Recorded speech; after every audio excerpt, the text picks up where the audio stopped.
예, 역사적인 북미 정상회담이 내일 오전 10시 싱가포르 센토사 섬에서 마침내 막을 올립니다. 평화와 고요를 뜻한다는 이 센토사 섬에서 두 정상이 과연 냉전의 역사를 바꿀 통큰 합의를 이뤄낼지 전 세계가 지켜보고 있습니다. 이 시간 문성묵 한국국가전략연구원 통일전략센터장, 이인배 한반도 미래포럼 수석연구위원 두 분 모시고 관련 내용들 자세히 짚어보도록 하겠습니다. 안녕하십니까? 네, 안녕하십니까? 어서 오십시오. 예. 방금 저희 기자들이 싱가포르 현지에서 관련 소식들을 전해왔습니다. 글쎄요, 오늘 이제 어제 도착을 했고 두 정상이 내일 오전 10시 우리 시간으로 이제 정상회담을 하게 됩니다. 오늘 어떤 일정을 소화하게 될지 트럼프 대통령은 리센융 총리와 오찬 회동을 했습니다. 과연 그렇다면 김정은 위원장은 지금쯤 뭘 하고 있을지 많이 궁금한데 그 얘기도 좀 다뤄보도록 하겠습니다. 방금 들어온 소식에 따르면 세인트 리지스 호텔에서 나갈 것으로 보이는 그런 정황이 좀 포착이 됐다고 합니다. 경제시설 참관할 가능성이 높다 이런 얘기가 나와요.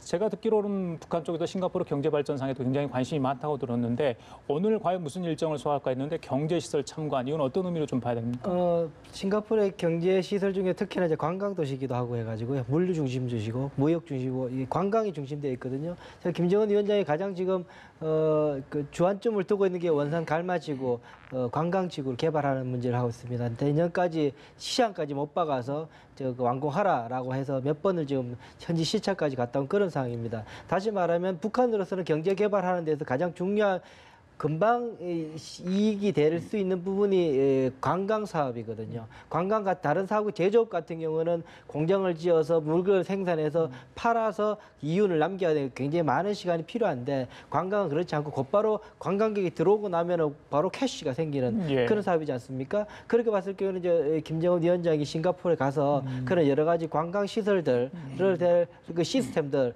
둘러볼 가능성이 높지 않겠느냐 그런 생각이 듭니다. 예.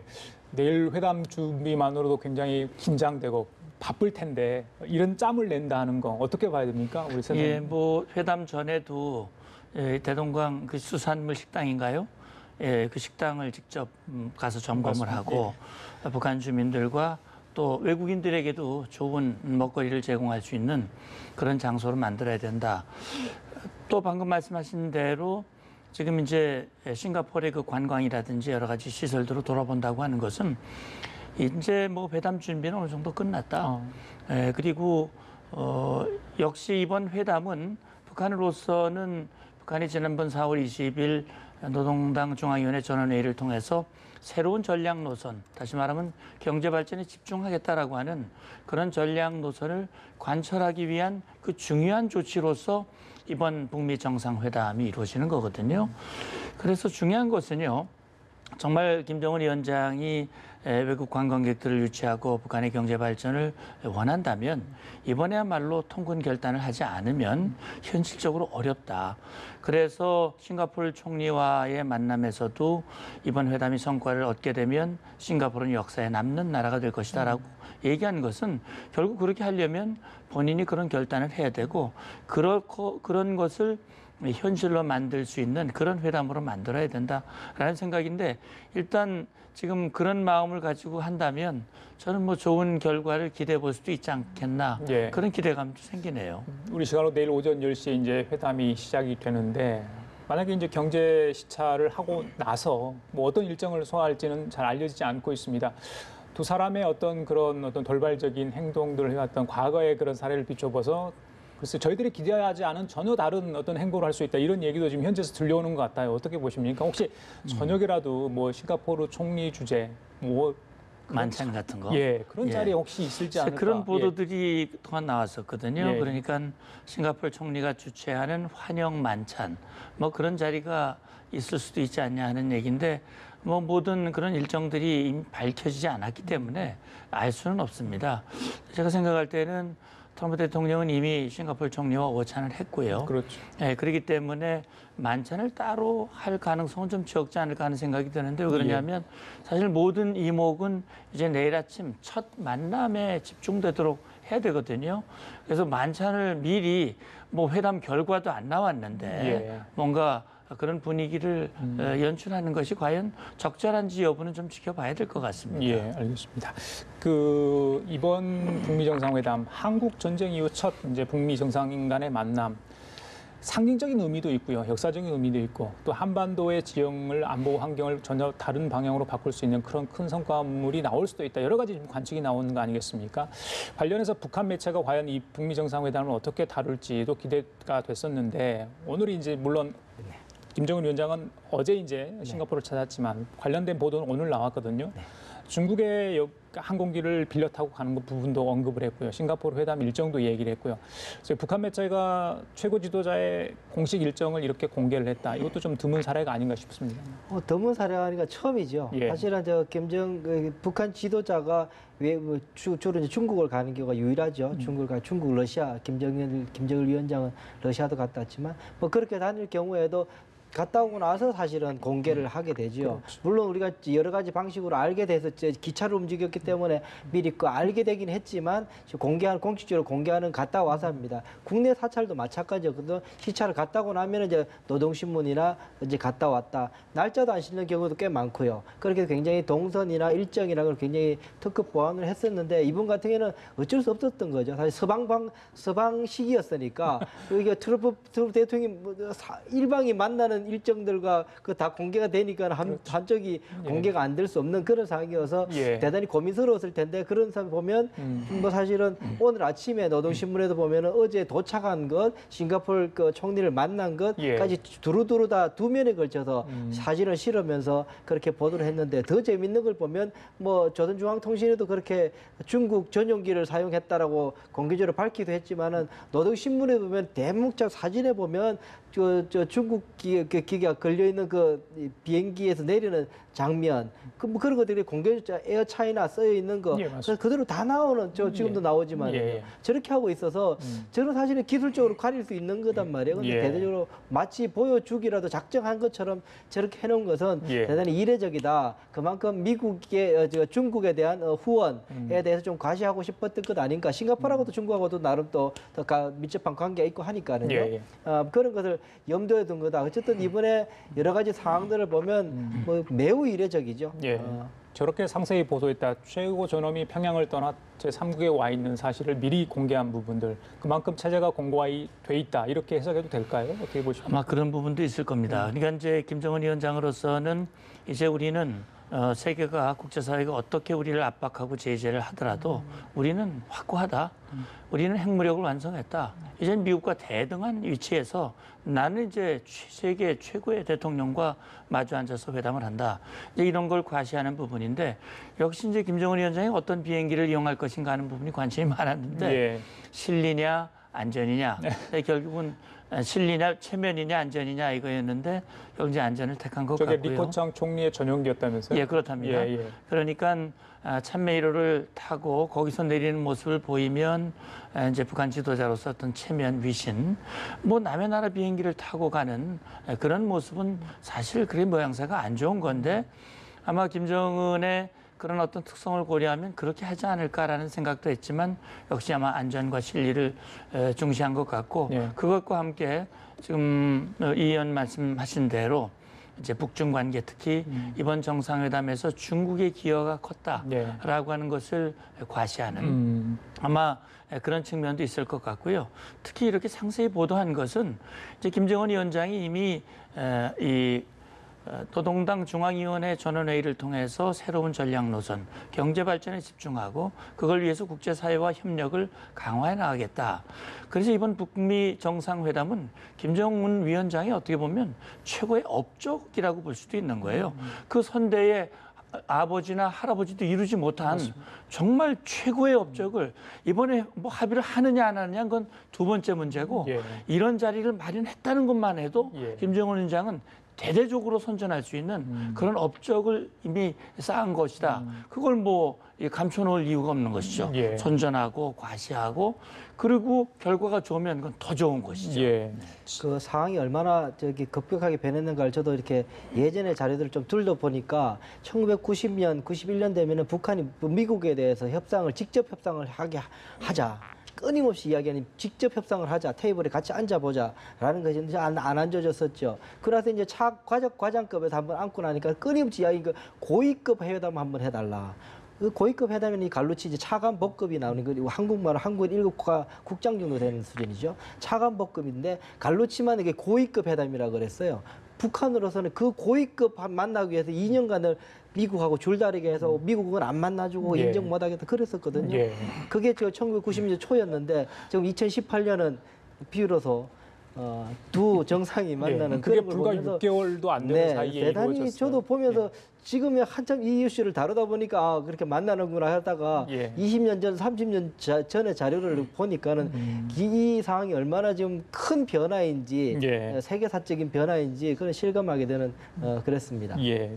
그 중국 여객기를 이제 사실 빌려준 거 아니겠습니까? 뭐 돈을 지불했는지 여부는 확인이 안 되는데 지난번에 달엔에서 북중 정상회담 했는데 그때 아마 이 얘기를 했을 거다. 전용기를 좀 빌려달라 그런 얘기가 나오는 것 같습니다. 내 뒤에 중국이 있다. 약간의 보험 성격이라고 보면 되는가요? 아, 그런 것도 있죠. 어차피 이제 북중 관계는 뭐 끊을래야 끊을 수 없는 관계다라고 하는 것을 지난번 3월 말 회담 또 5월 초 회담 두 번의 북중 정상회담을 통해서 분명히 과시를 했고요. 북중 관계가 뭐 이미 김정은 위원장이 최고 지도자가 된 뒤로 7년 만에 회담이 열린 거거든요. 시진핑 주석이 안 만나줬지요. 그런데 김정은 위원장이 금년 들어서 남북 정상회담, 북미 정상회담 또 북미 간의 관계 개선 이런 걸 얘기를 하면서 시진핑 주석으로서는 아 이렇게 놔두면 안 되겠다. 이건 뭐 이렇게 해서는 이 자신들의 어떤 한반도의 영향력, 특히 북한을 향한 그런 이 영향력이 축소될 수밖에 없는 그런 위기 의식을 아마 느낀 것 같고 예. 그런 차원에서 김정은 위원장과 이제 회담을 한 것이죠. 그리고 이제 중국으로서는 비핵화에 대한 확고한 입장을 가지고 있다고는 하지만 역시 중국의 관심은 이제 북한을 통해서 한반도에 대한 자기들의 어떤 입지, 영향력을 유지하는 것이고 더 나아가서는 한반도에서 미국의 영향력은 축소시키면서 자기들의 영향력은 늘려나가는 이제 그것이 궁극적인 목표라고 볼 수 있죠. 예. 그런 차원에서 보면 이번 북미 정상회담의 결과가 미칠 그 영향이 무엇일까? 예. 혹시 자기들이 비핵화나 평화체제 과정에서 혹시 소외되지는 않을까라는 그런 우려를 가지고 있고 이런 협상 과정에서 어떻게 하면 자기들의 입지와 자기들의 어떤 그 이익을 최대한 확보할 수 있겠느냐 하는 부분들을 아마 북한에게 계속 요구를 하고 했을 가능성이 있고요. 예. 그런 차원에서 비행기 뭐 경호 문제, 여러 가지 문제 이런 것들에서 중국이 적극적으로 협력을 하고 예. 특히 이제 종전선언이라든지 평화협정이라든지 이 과정에서 어떻게든 중국이 참여하고자 하는 그런 의지를 가지고 있어 보입니다. 예, 알겠습니다.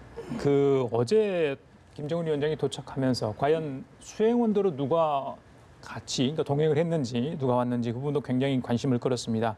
김영철 부위원장이 오는 건 뭐 당연히 저희들이 알았고 센터장님 그러니까 김정은 위원장을 보좌하러 온 수행원들 중에 특별히 눈에 띄는 인물이 있었다면 센터님은 누구를 꼽으시겠어요? 예, 이제 제가 좀 특이하게 본 인물은 두 사람이거든요. 예, 예. 인민무력상이죠. 노광철. 예, 노광철 예. 인민무력상 최근에 이제 임명이 됐습니다. 지난번 3인방 교체할 때 예, 예. 총정치국장, 총참모장, 인민무력부장 세 명 물론 총정치국장이 먼저 교체된 게 확인됐고 뒤에 이제 두 사람이 교체가 됐는데 군복을 입은 사람이 나타났거든요. 맞습니다. 누구냐? 예. 이제 확인하려고 좀 애를 썼는데 사실 노광철이라는 인물이 그렇게 많이 알려져 있지 않기 때문에 만든가 예. 저 사람이 혹시 딴 사람이 아닌가라는 생각을 했는데 역시 노광철로 확인이 됐고 북측 매체에서도 이미 이제 확인이 예, 됐습니다. 그 인물과 함께 이제 나타난 인물이 현송월이죠. 현송월 단장은 뭐 아시다시피 예술단을 이끌고 서울에도 왔었고 그와 관련된 협상 실무 대표로서 계속 활동을 했던 인물인데 현송월이 왜 따라왔을까 예, 예. 하는 부분이에요. 아마 제가 생각할 때 인민무력상이 대동한 것은 역시 지금 논의되고 있는 것이 이 비핵화와 한반도 평화체제 문제거든요. 평화체제 내용 속에는 군사 문제도 포함이 되어 있습니다. 그래서 인민무력상이 여기서 어떤 역할을 할지는 정확히 알 수 없지만 상징적으로 봤을 때 그의 역할이 있을 수 있다는 생각이 예전에 노광철 인민무력상이 군수공업 총괄했던 그 부위원장 아닙니까? 제2경제위원회 위원장을 했고요. 예. 역시 군수 분야, 군수공업 분야의 그런 사업을 예. 총괄했던 그런 그러니까 핵과 인물이에요. 미사일에 대한 어떤 자금 조달이랄지 제작이랄지 그러니까 프로젝트를 어떻게 진행할지에 대한 총괄했던 사람이라 저희들이 보면 될까요? 예, 그런 부분에서 앞으로 어떤 역할을 하는지는 모르겠습니다만 사실 이 미국에서는 뭐 예, 국방장관이 온 건 아니거든요. 그렇죠. 예, 그러니까 카운터파트가 있는 것은 아니지만 역시 아마 그런 걸 염두에 두고 온 것 같고 현송월 같은 경우는 예, 예. 지금 보도로는 지금 북미 간에 이제 말하자면 북한이 관심을 가지고 있는 체제 보장, CVIG라고 그러죠. 북한이 CVID에 호응하면 미국은 거기에 상응하는 조치를 취한다. 그 과정 속에서 이제 뭐 연락사무소, 뭐 이 대사관 개설 그런 과정 속에서 첫 조치로서 과거에 이제 미국과 중국이 수교하는 과정에서 보면 핑퐁 외교를 했거든요. 스포츠 문화 교류. 그래서 아마 그런 부분에서 뭔가 현송월이 역할을 할 수도 있지 않냐라는 그런 이제 추정을 해보는데 예. 일단 좀 내일 회담 결과가 나와 봐야 이제 알 수 있을 것 알겠습니다. 같습니다. 방금 전에 이제 미 NSC 대변인이 내일 회담이 단독 회담이 먼저 열리고 그다음에 확대 회담이 열릴 것 같다 이렇게 이제 밝히지 않았습니까? 내일 이제 배석하는 사람들이 과연 누구일 건가? 이제 김영철 부위원장 그리고 폼페이오 국무장관이 뭐 굳이 한 명을 꼽으라면 그 사람들을 꼽고요. 김여정 부부장, 그러니까 제1부부장이 안 줄 수도 있다. 뭐 이런 이야기도 나옵니다만 어떻게 보세요? 그 자리 배석이 어떻게 몇 명 정도 예상하실까요? 할지는 모르겠지만 예. 이제 김영철 이제 앉아야 될 사람들이 보면 김영철이 앉아야 될 것 같고요. 어쨌든 외교 쪽에 하는 이수영이 됐든 그 이용호가 됐든 이수영이가 사실은 직급으로 높죠. 직급은 높지만 실무로 보면은 그 리용호 저 외무상이 앉는 게 더 맞을 것 같은 생각이 들고 또 하나 이제 김여정이가 앉는 것 3명 앉을 가능성이 높다는 생각이 들고요. 또 이제 카운터파트로 보면 이제 폼페이오가 앉아야 되는 것이고요. 볼턴 뭐 입지련 이야기하고 있는데 어떻게 보십니까? 앉아야 됩니다. 왜냐하면 그러니까는 이 백악관에서 지금 거래에서 보좌했던 사람은 볼턴이에요. 예. 그러니까 국무장관 일이 여러 가지 일들을 하는 사람이고 대통령의 일을 보좌하는 사람은 볼턴이었거든요. 정상회담의 주문은 사실은 볼턴이지 그 폼페오가 아니에요. 사실은 의전에 여러 가지 총괄이 다 해야 되는 것은 우리가 이제 안보실장이 하는 것처럼 그 외무장관이 안 하잖아요. 안보실장이 해야 되는 거잖아요. 그런 것처럼 비슷한 입장이기 때문에 지금 그래도 계속 체크를 하고 하는 것들은 볼턴이 해왔던 일일 겁니다. 아마 예. 그 시스템이 그렇게 돼 있을 거예요. 그렇게 한다면 볼턴이 분명히 앉아 있을 것 같고요. 예. 또 한 사람이 보면 이제 그러다 이제 한 사람 더 정도 더 딴나가면은 앤드류 킴 정도가 앉아서 어차피 지난번에 김정은 위원장도 만난 적도 있었고 폼페오하고 같이 움직였기 때문에 북한 내부 사정을 가장 잘 아는 사람이고요. 그럼 그렇게 세 명 정도가 앉을 것 같다라는 생각이 들고요. 저는 이번에 보면 어제 노광철 사진으로 김수길이라는 이야기 있고 처음에 막 여러 가지 혼선이 있다가 노광철 면 무력상으로 밝혀졌는데요. 좀 주목되는 부분이 있습니다. 예. 앞서 말씀하신 것처럼 이 노광철이라는 인물을 쭉 찾아보니까 총참모 부총마장도 했었고 인민무력부 제1부부장도 했었고 그러니까 군에서 그냥 외곽에만 있었던 사람이 아니라 관료 출신이 아니라 군에서 꽤 이 입지를 갖고 있다가 외곽으로 빠져나가서 제2경제위원회 제2경제위원회 뭐냐면은 군수공업부에서 일을 추진하게 되면 그들 예산이나 그런 거 다 배정해서 체크해서 내려보내주는 그런 역할을 하기 때문에 프로그램 디자인을 하는 데가 제2경제위원회거든요. 거기에 이제 있던 사람이 다시금 인민무력상으로 온 거죠. 그러니까 내부의 경제적인 시스템도 알고 있고 무력 증강 계획이나 상황도 알고 있는 그런 인물이 갔어요. 예. 그러다 인민무력상 우리 보는 국방장관이죠. 그런 사람이 갔다는 거는 이번에 뭐 조금 말이 많이 없어지긴 했지만 종전선언과 관계돼 있는 대단히 중요한 상징적인 인물이 될 수도 있지 않겠느냐라는 생각이 들어서요. 물론 이쪽에서는 매티스 국방장관이 안 오기는 했는데 제가 볼 때는 저 사람이 간 것이 특별한 의미가 있을 수 있겠다. 예. 조금 좀 주목되는 그런 부분이다 생각이 듭니다. 내일 확대 만약에 정상회담을 한다면 앉을 수 있는지 누가 앉게 되는지 그 부분도 좀 관심 가지고 지금 지켜볼 만할 것 같습니다. 오늘 이제 아까 제가 말씀드린 것처럼 김정은 위원장이 싱가포르 시내에 어떤 경제 시설을 서너 곳을 시찰할 수도 있다. 지금 이런 이야기가 나오는데 어제 도착 이후부터 사실은 기자들 카메라에 잡히지 않았어요. 사실은 이제 리슨융 총리와의 회동에는 저희들이 전혀 얼굴을 볼 수 없었거든요. 그만큼 경호를 굉장히 철통같이 하지 않았습니까? 그럼요. 내일 오전 10시 이전에는 볼 수 없는 건지, 그러니까 그 공식적인 자리 말고요. 그만큼 의전과 경호, 정말 긴장 속에 지금 이루어지고 있는 것 같아요. 모든 어떤 경호할 수 있는 시스템, 이게 해외에서 북한이 이렇게 경호한 것도 좀 드물다고 들었는데 어떻게 그렇죠. 보십니까? 글쎄, 그러니까 지난번 우리 판문점에서 봤던 그 이제 막 이 뜀박질 경호를 이번에 싱가포르에서도 보는 것 같습니다. 예. 그만큼 북한이 김정은 위원장의 어떤 경호에 굉장히 신경을 쓰고 있다. 아마 싱가포르도 아마 그 부분에 대해서는 굉장히 지난번에 싱가포르 외무장관이 평양을 방문했지 않습니까? 가장 관심을 가진 것은 안전과 경호라고 봅니다. 그런 차원에서 지금 뭐 심지어는 구르카 용병, 네팔 출신 용병 경찰들을 동원해서 외곽에서 경호를 하고 있고요. 이제 일선 경호는 이제 북한에서 데려간 경호 요원들이 하고 있고요. 그러니까 철저하게 보안과 경호가 유지되는 가운데 지금 진행되고 있다 이렇게 볼 수 있고 역시 이제 지금 가장 중요한 것은 지금 화면에 나오죠, 선생님. 네. 그렇죠. 저 화면입니다, 바로. 뭐 하객진 대형이라고 해가지고요. 저렇게 이제 그러니까 김정은 위원장의 전용 차량을 에워싸서 네. 뛰어가면서 이제 경호하는 그런 모습을 저희들이 볼 수 있었습니다. 그만큼 김정은 위원장이 안전 문제에 굉장히 신경을 쓰고 있다. 뭐 판문각에서 내려올 때도 저런 형태를 보여줬거든요. 맞습니다. 그런 부분들이 지금 북한의 현실의 일면, 단면을 보고 있는 것이 아닌가 하는 생각도 듭니다. 이번에 이 미국과 북미 정상회담을 통해서 이제 이렇게 경호를 하고 나면은 경호 기법도 많이 좀 세련돼질 겁니다. 처음 해보는 사람들이라서 사실은 경호라는 건 노출되면 그만큼 더 취약해지지요. 그리고 안 보이게 경호를 해야지 상대방이 공격할 수 없게 되는 건데요. 저렇게 노출돼 있다는 그만큼 사실은 안 좋은 거거든요.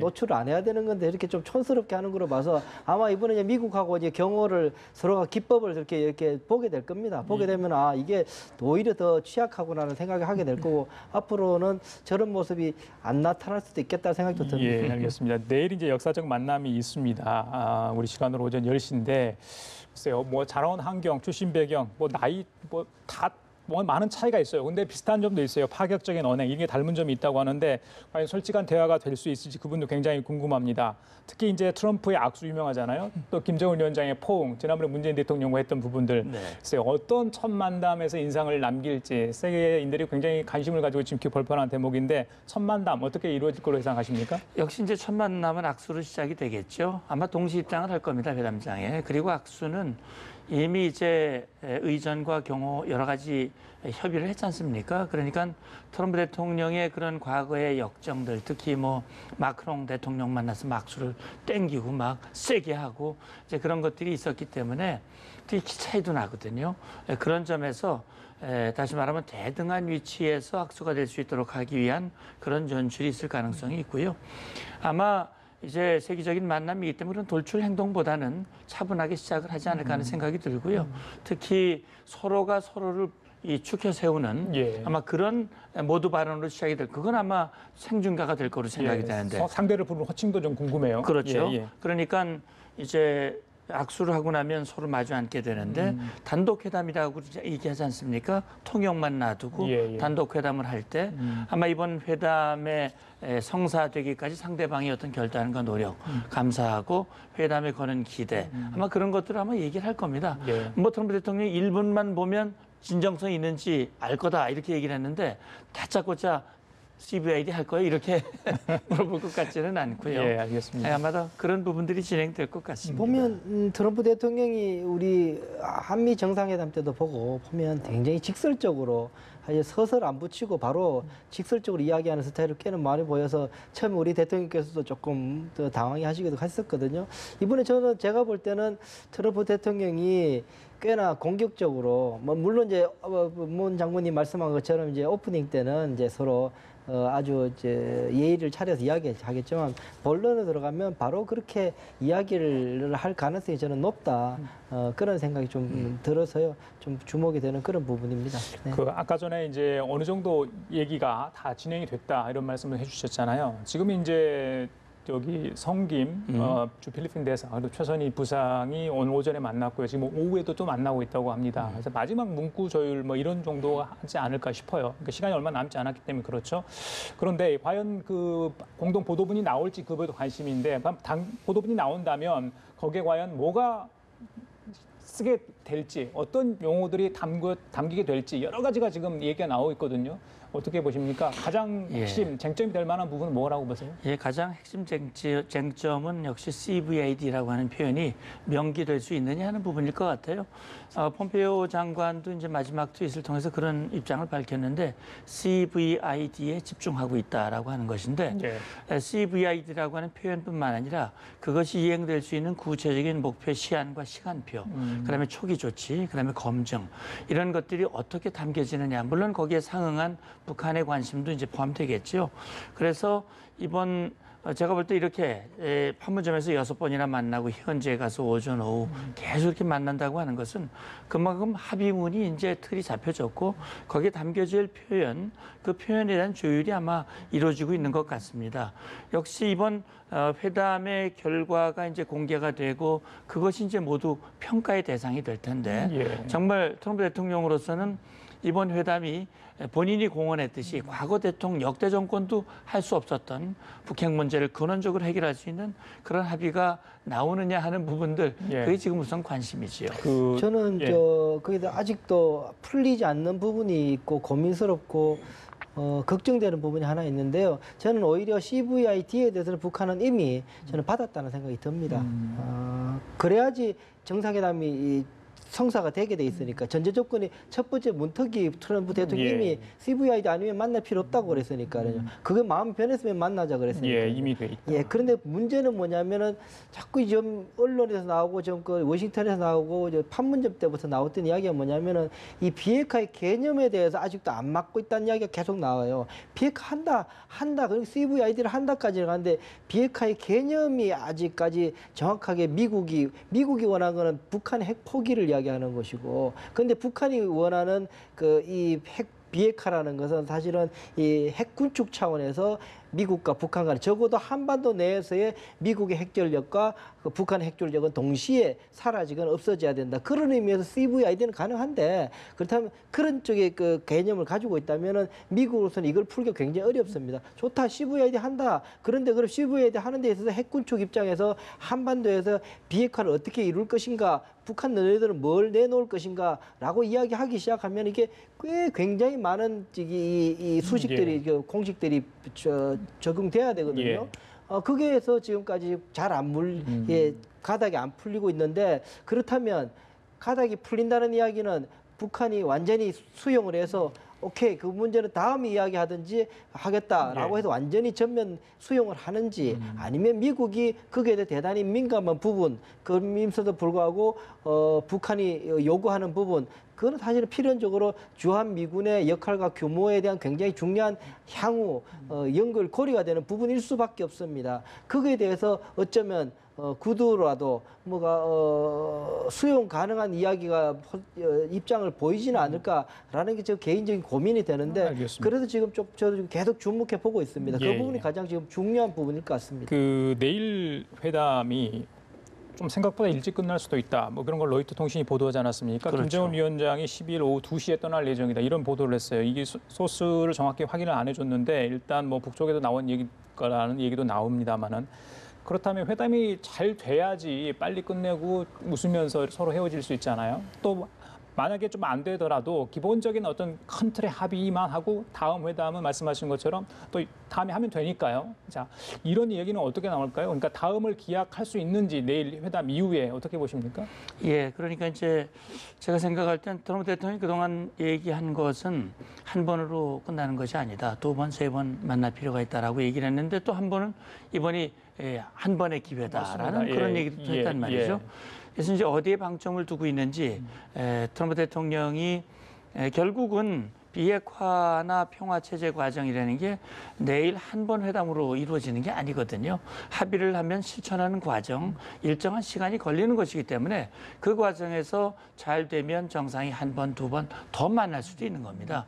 그런 차원에서 내일 합의사항에 우리가 기대했던 것이 다 담길 수도 있고, 아니면 일단 서로 입장에서 합의된 부분은 합의된 대로, 합의가 덜 된 부분은 언제까지 추가 협의를 통해서 다음에 언제 또 만난다라고 하는 형태의 합의가 될 수도 있습니다.